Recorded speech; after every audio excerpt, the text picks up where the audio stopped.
A very good evening, a warm welcome to Dan Really Likes Wine with Pick and Pay. Thank you very much for joining us as we continue our adventures through the Swartland. And we have, again, some really cool and exciting brands to chat to today with really awesome stories and with wine which I am drinking very, very excitedly, not just because it's seriously cool wine, but also today was day one of 4 weeks of school holidays with a 6-year-old Nickel and a 4-year-old Nickel terrorizing my house. So far today, they've attempted to paint the dog. There is a chalk portrait on my television screen. And if you've got any advice on how to remove spaghetti from a ceiling, then please send it to the usual address. So a glass of wine will be very, very welcome. It's also a glass of wine that one can raise in celebration of an industry that continues to be under siege. I feel like there's a touch of Groundhog Day to the opening of this particular show in the last few weeks, when we ask with hope, with prayer, when we're going to see wine sales up and running again, both in terms of our retailers supporting our wine estates and our wine brands, but also our restaurants who are taking an almighty hammering. And I've had to stop myself reading some of the stories because it's just too heartbreaking when you see what's happening to so many of our great South African establishments.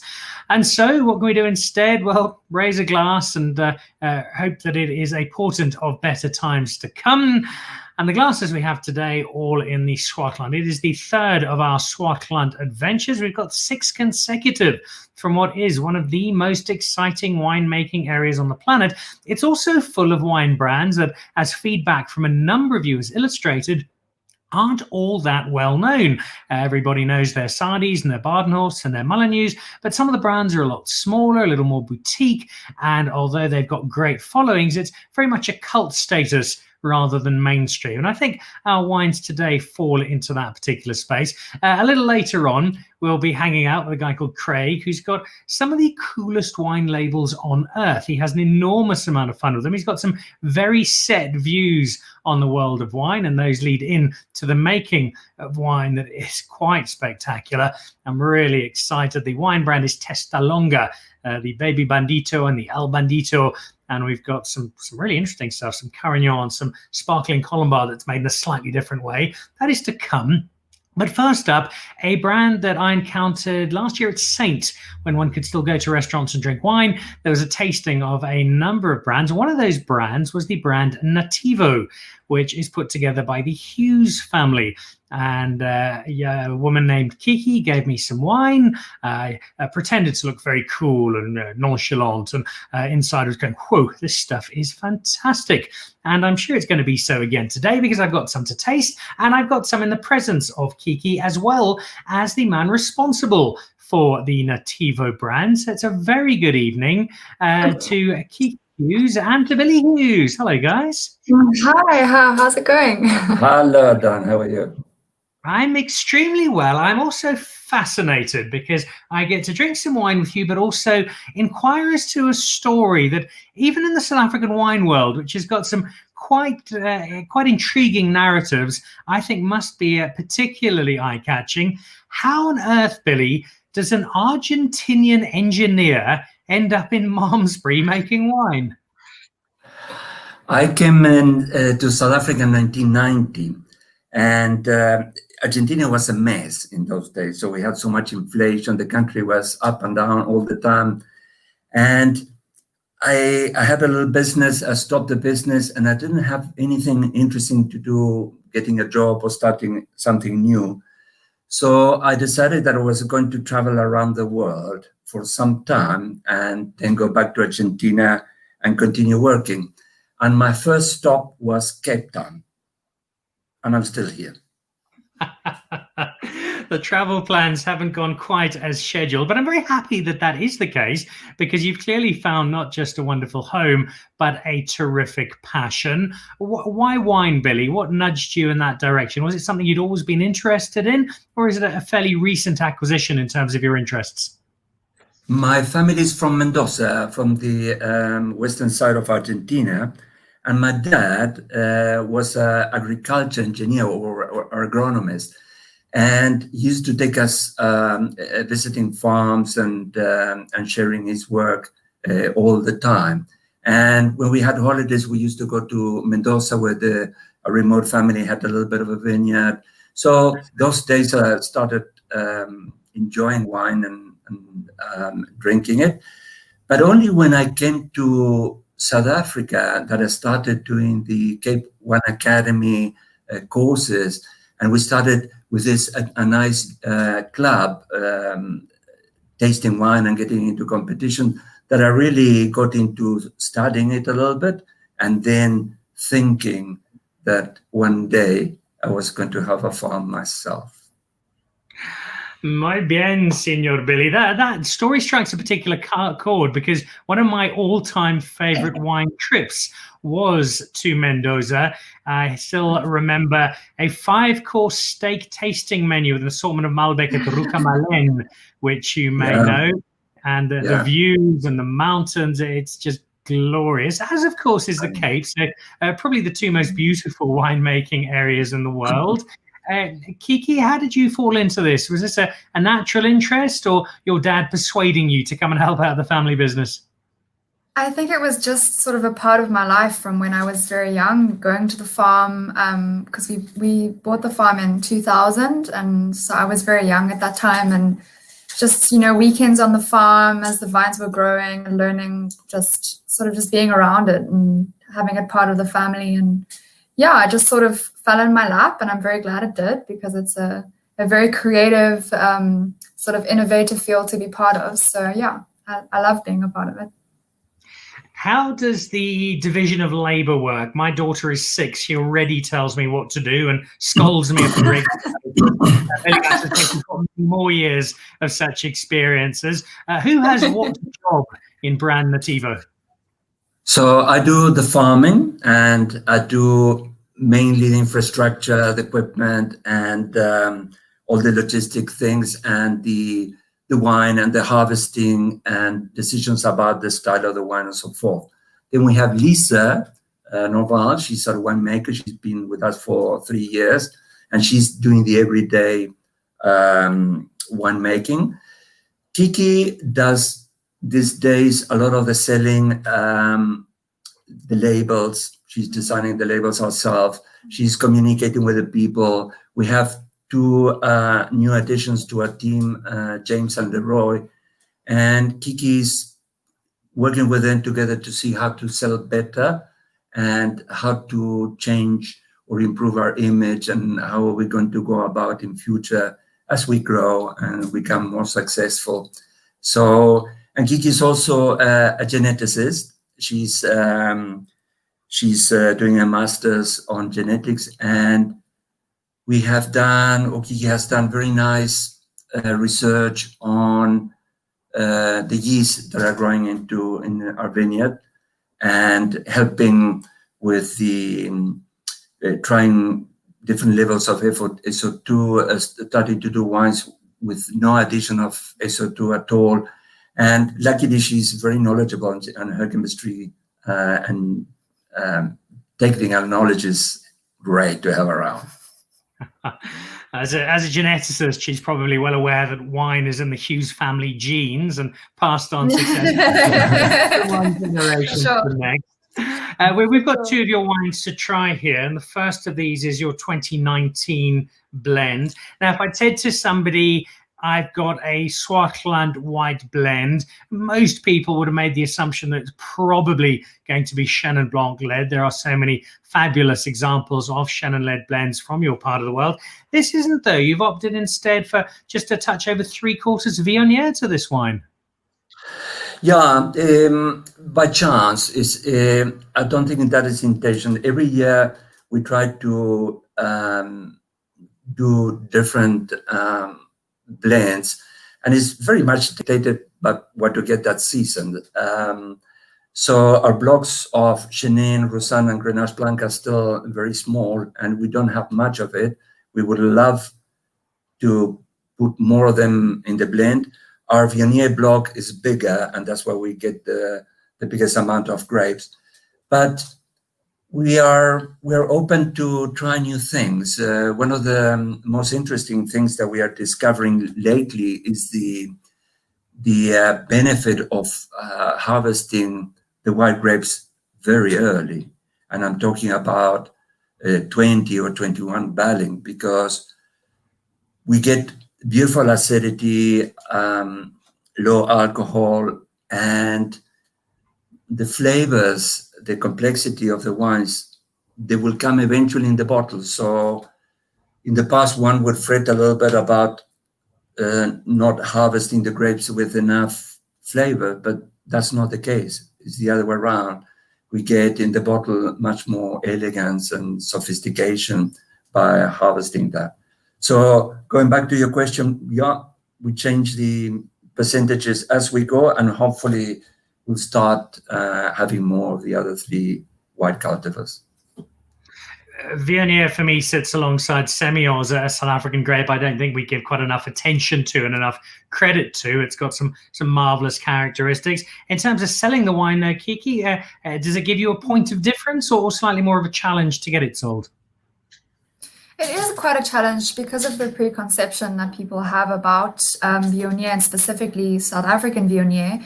I think South Africa has a history of harvesting quite late, which with Viognier produces very high alcohols and quite a lot of, there's just very pungent flavors that come with Viognier. So by harvesting earlier, we've managed to sort of tame those and make it much fresher and much more balanced. So all it takes is just to get people to taste it, because once they taste it, they realize that it's not necessarily the Viognier that they have known previously, that it can be slightly different. And they're usually pleasantly surprised by the Viognier in the blend, because it is Viognier driven.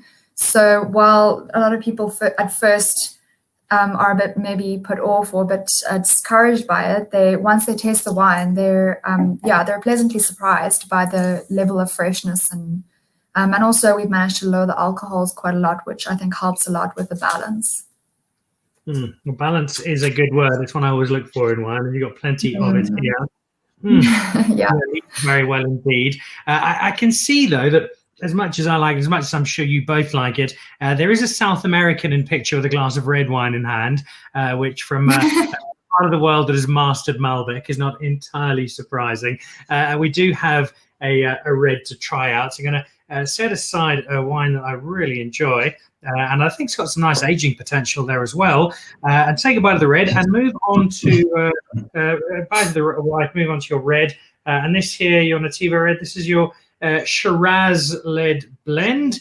Got some nice accolades I can see from the stickers on the outside. The story between this particular wine and the choice of grapes for the blend? Same thing. We have all those cultivars in the farm.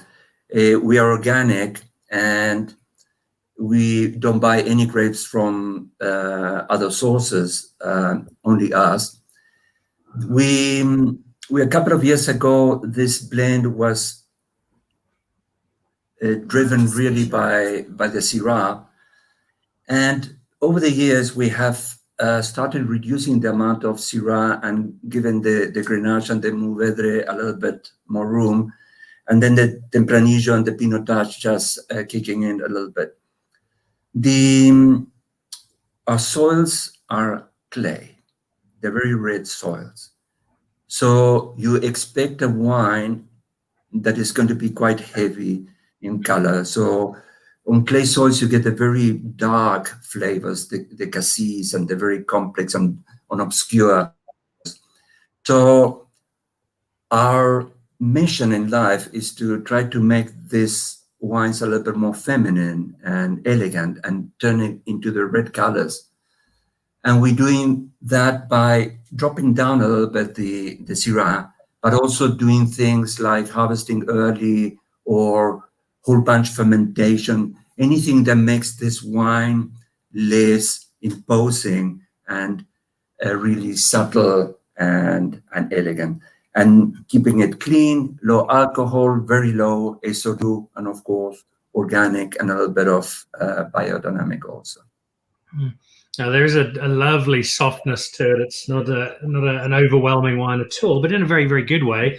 I see you getting some love from your neighbours. Jasper Wickens has jumped online and says, Buenos tardes, Billy and Kiki, Nativo, the Tempranillo King of Swartland. Billy, for you, that would probably be tempranillo, not tempranillo, if you're an Argentinian Spaniard. Yeah, depends on what country you go. No, even in South America, we are tempranillo, and other people will be tempranillo, and all kind of versions. There's also the mention there from Jasper of your cellar. I'm sorry I don't have a photo. I'll have to put one up, find one, put one up on our sites. But I believe it's this engineering master feat of shipping containers, and it's just something quite extraordinary. What we did is we did a big hole in the ground and got nice shipping containers, and we made the cellar basically underground, not completely, but most of it underground. And the idea was that to keep the things like earth coupling, being connected to the earth because of the temperature, and then having thermal mass to try to keep everything cool in the Swartland. And yeah, it's a very rustic place to work with and very basic, but we're having a lot of fun. Lots of resident owls and birds and creatures. It sounds delightful, and it looks like you're both thoroughly enjoying this wine adventure. Wine adventure that has the white blend and it has the red blend. What else can we find? Is there a larger range? And if so, what do you have? So we have the last maybe 2 years or so, we've started experimenting with single cultivar limited editions, but we don't have a large quantity of them. So initially the white and the red blend we made it that way to fully express the flavor of the farm. So put all of the cultivars in one, and also because of quantities, put them all in each blend and just let the farm sort of express itself through the bottles. So that's why we started making blends initially. But now that we have a slightly higher quantity of grapes, we've started experimenting with single cultivars. For example, 2018, we did a Grenache, which was very, very, very nice. And we also have started experimenting with skin contact whites. And we have what we call an Amarillo, our Nativo Amarillo, which is basically the blend, just skin contact. But it's also very limited edition, sort of limited quantities. But we're going to continue producing that because it's been a great hit. People really enjoy it. And the skin contact wines are getting a better reputation as time goes on. And then we also did a single cultivar Mourvedre, which was also very, very nice. And what else? Roussanne this year. Yes, and this year we tried a Roussanne, a straight Roussanne, which is also tasting gorgeous. And then, and we've also for the first time tried a rosé this year. So we did a Mourvedre rosé, which is also tasting gorgeous. So yeah, we're trying lots of little things, but again, like on average, 300 bottles per wine, so we're just trying new things. Yeah. I seem to remember that tasting at Saint. You might have given me definitely some of that Mourvedre, and I think some of that skin contact white as well. Yes, they would have been very excited about them, and rightfully so. Yeah. So clearly, just this adventure is rolling along, and the great Argentinian export has found a happy new home in the Western Cape. Where from here? You spoke, Billy, a little earlier about wanting to grow the brand, wanting to expand. Are there specific objectives? Do you have a particular horizon in sight? I think the things that affected our growth was the drought that we had over the last 3-4 years. Some of the years in 2016, we had no grapes produced on the farm just because of the drought. In a farm that we normally produce 180 tons or 150 tons, in 2016 we had nothing, and the following year we had probably 20 tons. So it has been a problem growing with drought. The other milestone was moving to our own cellar 5 years ago. And with that, what Kiki was saying, the ability to be able to do single barrels and more diversity of wines. We are at about 20,000 bottles at the moment. We would like to grow to 36,000 in the next 2 or 3 years, and then see how it goes. We have a lot of grapes. We have 27 hectares of grapes, so theoretically we could do 100,000 bottles if we wanted, but we need to sell them. So we are at that point. And it takes a long time for the brand to be known, and it's just a lot of hard work. I think we started from the beginning with the good principles: organic, Swartland independent with no corrections of wine, natural fermentation, very little SO2. So many years ago, we started with something that is becoming fashionable today, and we are in a nice place to grow. 100,000 bottles, Kiki. You ready to get selling? Oh my God. I'll get ready. I'll do it. It's some lovely wine, and I love the story. I'd also be interested to see a little further down the road, maybe much as Cederberg and David Neervoet have got the partnership with Chile and the Longavi. Maybe there's a wine to be made, bringing some Malbec together from Mendoza and from Malmesbury. Keep me posted if that idea takes root. But for now, you got some lovely wine. We've had some great Argentinians out in South Africa. I think of my good friend Hugo Porta, who was our ambassador here for a while. So I think you've effectively replaced him as our unofficial Argentinian ambassador to South Africa, very happily so. And it's just great. There's such a family feel to the Swartland, and we see it. And teams like David and Nadia, guys like the Molyneux, here a father-daughter combination working together and doing such wonderful work. Keep enjoying, keep making great wine, and hopefully keep selling it once you're allowed to. Yeah, gosh, yeah, hopefully. Thank you, Dan. Very nice. Thank you to having us. Great. Muchas gracias, Billy, and Kiki. Thank you very much indeed. The Hughes family, Argentinian roots, how an engineer from Mendoza ended up in Malmesbury and is now making some wonderful organic wine that is being managed, I think, is probably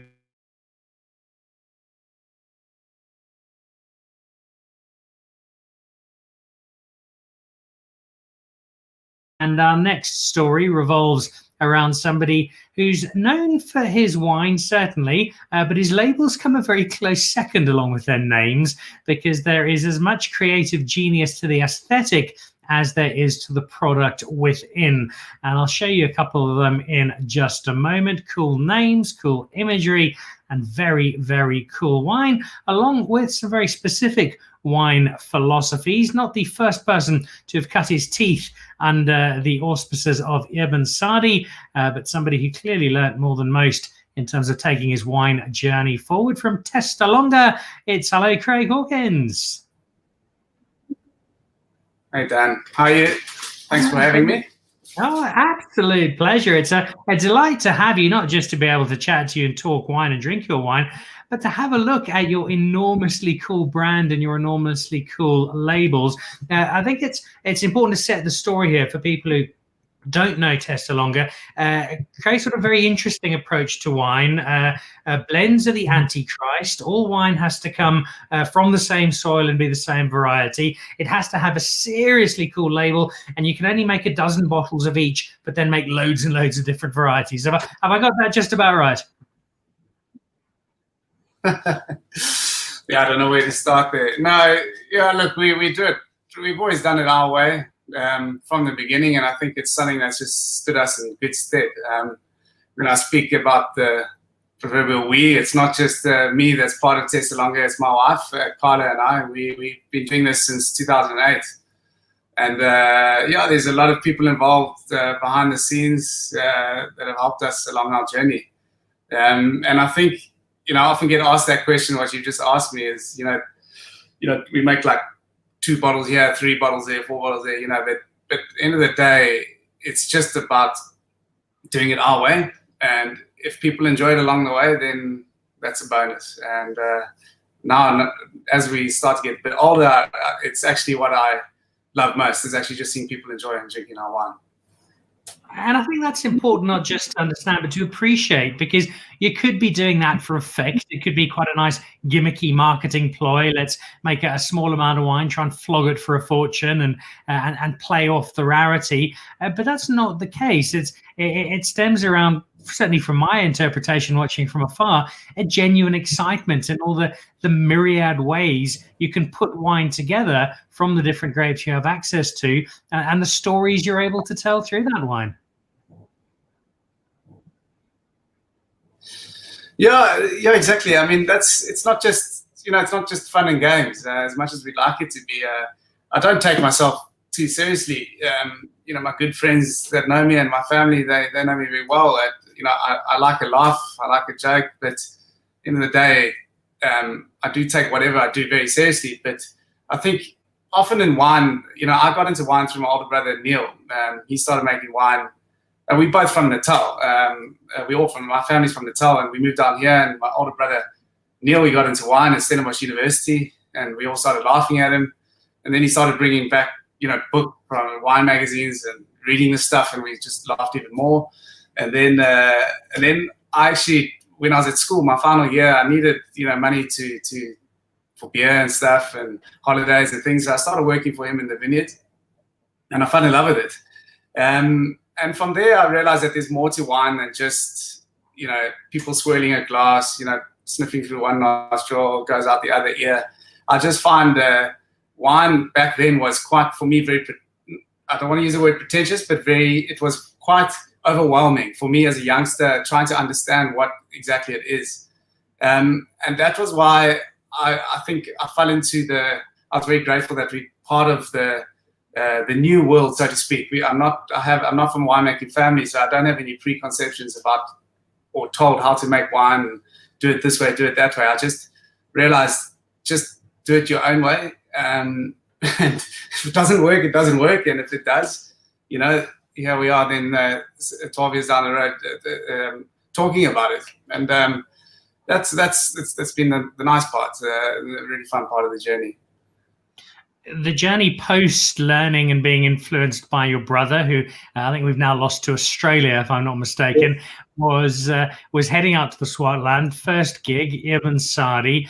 How much did the godfather of modern Swartland winemaking influence your career and your approach to wine? No, look, that for me was the defining moment of, I think we never know the other paths that we would have gone down. But if I do it all over again, I'd do it exactly the way I've done it. I remember I was at varsity and I was sitting, I think it was at Fensters week. I was at Stellenbosch, and I was a little bit hungover and stuff. And I was chatting to my brother Neil, and I said, "Look, who is the most out there winemaker in South Africa?" This was 2005, and I phoned, and he just said Ibn Sadi. So I literally just picked up the phone and phoned him. And I said, "Look, can I come to a harvest with you?" And in hindsight, I was very lucky, and he just said, "Yeah, we're looking for a young student.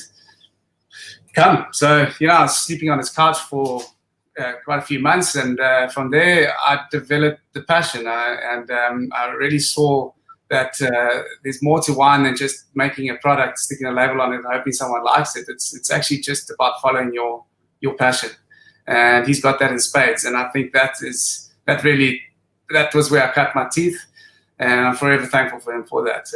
And through him, I met some other guys, Dirk Nieport and Tom Libber, and then I worked overseas, and I got jobs working in Austria, and just traveling around the world, and just learning from people in France and Spain and Portugal that they're steeped in wine. Their blood is, you cut them up and there's wine in there. They've been, the history of wine is in their soul. So I didn't really want to go and work in Australia, New Zealand, and America. It's got nothing to do with the wines. It's more just about the passion and the spirit, and I wanted to get that feeling. So I'm fortunate to have an Irish passport, so I traveled around Europe for going backwards and forwards between South Africa and all of Europe for 5, 6, 7 years. And then in between, I started Testalonga in 2008, just a couple of barrels of skin macerated white wine, so skin contact wine. And then, we slowly grew it every year. And then 2014, Carla and I, we decided we were big enough and mentally strong enough to go on our own. And so we found the piece of land where I'm sitting now, which is the northernmost region of Swartland on the mountain there. We're close to the Piccaninny's Cliff, and we put an offer on the property. There's no electricity or anything, and we got accepted, which was great. And then life really started. And yeah, we're going full steam ahead. I see you're getting some adoration from a well-placed wine aficionado, Mr. Greg Sherwood, saying, "How's it, Craig? New wines looking great." One of those wines is the one that we're about to kick off our duet of tastings with, and it's a fascinating way to start. And it, I think, says to me, I've read a number of interviews with you. You often speak of travel, how valuable it was to you, broadening your horizons. You encourage everybody in wine or otherwise to travel as much as they can. And I think coupled with the urban, it's probably fueled that sense of curiosity with wine that we see come through in what you opt to make. And the first of the two wines we have is one that would raise a lot of eyebrows when you said to people, here's a South African sparkling, because they think, oh, okay, well, it'll either be a Chardonnay or a Pinot Noir, and it'll be Method Cup Classique. It's not only neither of those grapes, because it's a Colombard, but it's also a method of making bubbles that if you give it its name, the Pétinel Naturel, I think, if I've got that just about right, people will go, what on earth is that? So maybe talk us through what this method is, why you decided to use it, and what we have here in this beautifully named I Wish I Was a Ninja, and don't we all? Yeah, exactly. A bit of fun there. And yeah, thanks. Thanks for you guys for inviting us, Anya and Kali, for setting this up. You know, when we asked to put forward a couple of wines, I really wanted to show this wine because I thought it's something different. Yes, it's a bit of fun. The label's fun, and you know, I really do wish I was a ninja. Who doesn't? And the guy on the label, his name is Paul Jordan. He actually works for Evan now. He's a very good friend of mine. And I took that photo. We had a big pool party. It wasn't just me and him. There was quite a few other people there. Jasper was there, and you know, it was just a perfect setting. So I just took that photo, and it encapsulated what I wanted people to feel in this wine. And I think that's often something, I'll answer your question now, but I'll be quite quick. But something that is often overlooked on wine is actually the label. And I think as much as people like my labels, obviously some people don't like it. It doesn't bother me at all. It's just about, I want people to feel an emotion. I think the wine labels is something that you know, it's like another 6-7 cents that when you look at it, it gives you an emotion that either draws you in or pushes you away. And I think that's quite important for me. So the style of it is called Pétillant Naturel or Method Ancestral, which is just basically, it's like the poor man's champagne. So it's the original mistake that led to champagne as we know it, which is, you know, very well-known sparkling wine. The difference here is that champagne, you're adding yeast and sugar to give you those bubbles. Where this is, I'm bottling it in the middle of fermentation from a tank, and it finishes fermentation in bottle. So it builds up pressure in the bottle and it stops. So it's a good way also to make like homemade bombs, because literally we're busy with this today, actually riddling the bottles and stuff. But I've lost quite a few that do explode. But the difference between this and I would say champagne style is just you get a slightly different texture in the wine. There's a slightly finer champagne. People will kill me for saying this, but a slightly finer, smaller bubbles and more of them. And that's what I like about it. I like a challenge, and I think you know, I did a lot of. I follow your show on your sports show, and I did a lot of sports at school, and afterwards I like sports, and I like the challenge that things bring. So I think that comes through into this wine as well. It is an absolute delight, from the beautiful vanilla lemon cheesecake on the nose through to just a glorious sparkle. And it's another great example. Yes, it's not Cup Classique, but it's another great example, I think, Craig, on South Africans taking what the French make and call champagne and just showing how we in South Africa improve upon it so monumentally.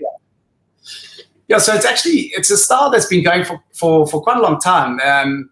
But it's just, I'm very, a lot of the guys, my mentors and stuff, were guys from the Loire Valley and in France, and they focus on this style. And, you know, I've go to these festivals and stuff where we pour this wine. It's only like Method Ancestral people from around the world that go there and stuff. It's not an exclusive thing. It's just interesting because you meet all these different people. And it's quite interesting because the champagne industry is actually, a lot of the houses are making this style as a future, because it's quite a growing phenomenon in the wine world, so to speak. There's a lot of people doing it, and that's I like about it. But just on the wine as well, you'll find there's quite a bit of sugar. But I like sour sweets growing up as a kid. So this for me is my sweet and sour wine. There's 25 grams of sugar and 12 grams of acid, so it gives you that nice sweet sour texture. To use a very technical analysis of the palate of this wine, because I'm very big on very technical analysis, and I can imagine somebody like Jancis Robinson, probably Greg Sherwood, picking up exactly this. You're getting some apple fizz pop, which I think is what you're looking for. That's 100%. All right, so there's so many elements to not just this bottle, but everything you do. Or just have another look at that label, which is so cool. Paul Jordan, who makes Ibn's wine for him at the moment, while Ibn goes surfing or fishing with Ardi, and the wine inside. Just quickly before we move on to our second wine, we know you'd like to be a ninja. There also seems to be a subconscious desire to be a bandit. The El Bandito, the baby Bandito. Is there anything particular behind that story? Yeah, there's our it's become our brand, but it's who we are. Is quite entwined with just a lot of small, interesting things that collection. Like basically, I like what you said about earlier about traveling. I think, and I also like what you talk about with stories. There's a very good friend of mine, Dr. Lyle White, who focuses on developing stories into your business school. And I just think it's very important, thinking about, traveling. What is traveling? Traveling is a collection of memories and stories. And I think, particularly with like with the ninja and things like that, that was the whole idea behind it. But basically, Testalonga is a bandit from Sicily. And so when I came back from South Africa, I knew that this was going to be my wine. It's going to be called Testalonga Al Bandito, the bandit, because it's a little bit different. But Testalonga is also the nickname of an old Italian guy, Antonio Perino, who makes wine in Dolce Acqua, and he forever changed the way I thought about wine. So I'm very thankful for him for that. And then we introduced Baby Bandito in 2015 when we bought the farm here. And Baby Bandito is all about being positive. There's follow your dreams, keep on punching, stay brave. So it's just about keeping on. And that was a good remembrance for where we are now. So effectively, follow your dreams, and one day you too could become a ninja. That was basically Craig's philosophy. We've got some people sending some messages. Craig Sherd sending a message, sending you both a cosmic high five. Great listening. Thank you, Craig. We need to get you on for a tasting in the next little while. Some elemental Bob. And then Greg Sherwood is, oh dear, I just had a horrible vision. Greg Sherwood, my poolside wine this summer. Shay Sherwood, I'm getting the vision of a milky white Sherwood in a London Welsh Speedo with that ginger flop of it. Truly, really horrible thought. Right, I'll need a glass of wine to steel myself after that. And let's have a look at the second one that we have got here. This is from the Baby Bandito. Follow your dreams to become a ninja, as we suggested. And this is 100% Carignan, is that right? Correct, yeah. Yeah, this is one of my favorite. I love pink. I love color. I did art at school, and I flunked maths and science, but art lifted my average a bit. So allowed me to get into some form of studying. But you'll see all my labels have lots of different colors on them. But the Follow Your Dreams is obviously a quote stolen from Banksy, famous street artist, and so he said all art is stolen, so I stole his quote, but. It's really the Baby Bandito. The whole idea behind this is to work with vineyards that I feel completely over deliver in quality and selling at a price that is for me affordable. But it's all about being positive. So you have follow your dreams, keep on punching, stay brave, and chin up. And I've had so many emails and messages from people during this lockdown times and stuff, just saying thanks for the message. So it's a nice little side positive thing. But the label is a photo taken by, there's a bit of a dispute, but it's taken by my brother Mark and his wife Kim, who I walked into their house, and I'm always looking for new photos or label inspirations. And at the time I was looking for the Baby Bandito label. And I had a few ideas, but when I walked into his house, you see this photo, and it's absolutely beautiful. It's a big blown up color photo. So I worked with that, and she's the girl's from Cambodia as part of their trip there. And if you notice on her finger, she's got a plaster. So the Baby Bandito, the Folly of Dreams is in pink, the Keep on Punching's in yellow, State Raves orange, Chin Ups in purple. So it's like a street art series. So it's just a bit of a personal touch, but it's a love or hate label, but generally most people enjoy it. But yeah, we have a lot of fun with that one. And Carignan is a difficult grape, but yeah, sorry to interrupt, but yeah, works well for us. Well, you lead into my next question, because Carignan is a grape we really saw little, if nothing, of in South Africa until quite recently, and yet it's started to emerge. You've had a couple of people who have given it to us. It's clearly something that you feel has a lot to offer. What was it about Carignan that stood up and got it noticed? It's Carignan. Look, so behind all the madness, there is a bit of a method, and I am actually quite old school in terms of thinking. My labels, you wouldn't say, looking at that, you wouldn't say that. But for me, I like to separate single soil, single cultivar, just like the French do, in their appellation. For me, that is what the fancy word terroir, what the French call. And Carignan, I think, is a grape that works extremely well in our climate. It's from the south of France, Barcelona area, Mediterranean. The Swartland's a hot place at the best of times. We have cold, wet winters normally, supposed to, but Carignan handles that heat and translates into very delicious wine with a bit of structure. And so when we came across this vineyard, I've been working with it for quite a few years. It's farmed by Andrew Whiteman, actually, from Morelich and Sons, and I used to live next door to him at that stage. And we've since planted our own Carignan on this farm, but he farms it very well. It just makes a delicious wine, exactly what we're looking for in the Baby Bandito. Andrew Whiteman, of course, was on the show last Thursday as we sampled some of his The Hedge, another cool story. I think he was a builder.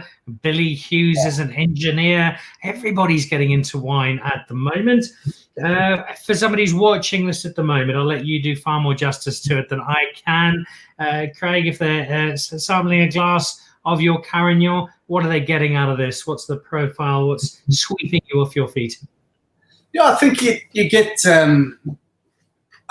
first of all, I just want people to deliciousness. I just want people to enjoy the wine. For me, the wine is an accompaniment with conversation. It's generally a conversation starter, and I wanted to promote the food that you're going with. But I mean, if you break it down, in that wine you'll get the smell of cherries and things like that. Fancy people say forest floor and all of that stuff, but I just like there is a definite crunch to it, a juiciness, and it makes your mouth water and makes you want to drink more. And that's my goal, is make people drink more. Responsibly, of course, and doing so for the appreciation of it, of this terrific wine.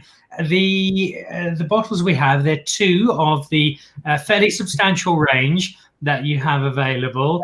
Is that just a constant sense of flux? I'm going to try some of this, I'm going to try some of that? No, I think I started with one wine in 2008. It was the Our Own Cellar. It's called the Skin now. It's a black and white label, skin macerated Chenin. Completely different wine for the times. It's now, a lot of people have heard of that kind of style. And then I introduced another Chenin. And then for the first 4 or 5 years, I was making only 4 wines. And then I just found these vineyards, and I wanted to work with, I can't blend it. So I love making labels. I love making wine. So I thought, let's just grow as we go. And look, I export to 35 different countries. So it's quite a lot of different places. So we send like a little bit everywhere. And that doesn't put too much stress or demand on anybody. So it works quite nicely. So some people take, 4 of these wines. We make about 18 wines in total. So it's a lot. And the good thing is, the best advice I ever got was from Dirk Nieport's wife, who I work for in Austria. And she just said, keep the people confused. That'll keep them coming back. And I think I might have confused myself once or twice, but so far people enjoy what we do. Like it's clearly working, and it leads me to one final question before I go off and demolish the last of my "Wish I Was a Ninja," and I'll probably be a ninja by the time I'm done with it. And that is that those markets that you spoke of. I know you send a lot of wine to Europe. UK is a big market. Japan's a big market for you. Almost, I suppose, some words of counsel or encouragement from you as somebody who's getting small amounts of wine out to lots of different places. There are a lot of winemakers, a lot of producers, a lot of estates who are in a really difficult time at the moment, without wanting them to take over all of your markets, which of course they wouldn't. Just some encouragement, some counsel on how you've made it work and how they can possibly look to it with our current domestic market obliterated. Yeah, look, I think, fantastic question. I think, I've never been a believer in that your neighbor is your competitor. There's no such thing. If somebody sells more wine than me in a certain place, that means their wine is probably better than mine, and just live with it. So I need to do something to improve. But the advice I would give is just take it slowly. I'm a relatively young guy. I need to take advice from some people, but the only advice I would give is just take it slowly, do it properly, and build strong relationships with people. It's easy to sell the first bottle, but very difficult to sell the second.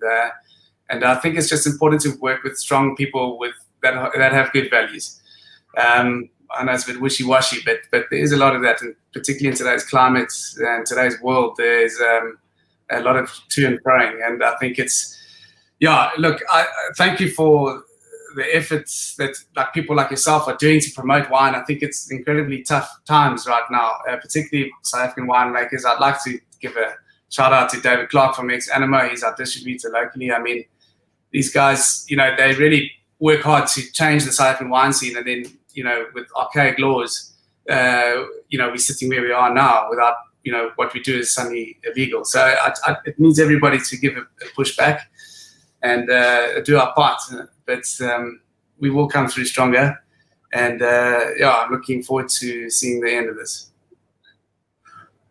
A much needed pick me up there from the man behind Testalonga. The two I see, Carla's the real brains of the operation, but Craig does a very good job in assisting her and putting it all together. Craig, thank you. We could chat for ages. We'll definitely have you back again soon, because there's so much fabulous wine, and I don't need too much excuse to have a crack at it. But what I do love, and I think it's a wonderful example of combining not just some brilliant winemaking, but appreciating the aesthetic that goes beyond it, the storytelling, and having such a full product that you do offer, and that's what makes it quite so special. So thank you for sharing the passion and sharing some great wine. And I'll look through my photo collection, see if I've got a particularly fetching one of me I can send you down for one of your 2021 labels. In a barrel. Okay, thanks very much.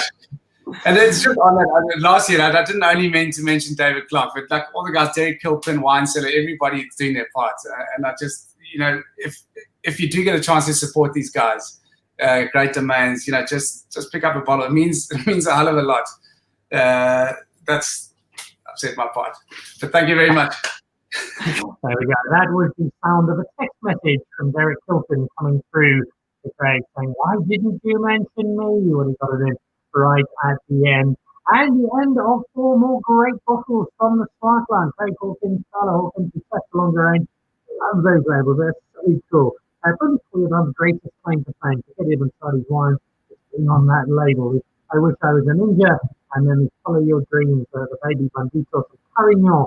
Both of them so different, and yet so cool, and really, really good drinking. That on top of the Hughes family wines that came into us from Philly and featured a little early on in the Nativo range. Another wonderful story. We do have such terrific wine stories here in South Africa.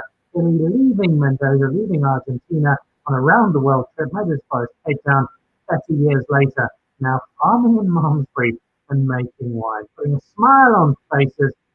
Gee, do we need a smile on faces? Well, hopefully I can put another big smile on faces, because our Swartland adventure is no means finished. We've got 3 more of them, but how's this for a pair of winemakers coming up on Thursday?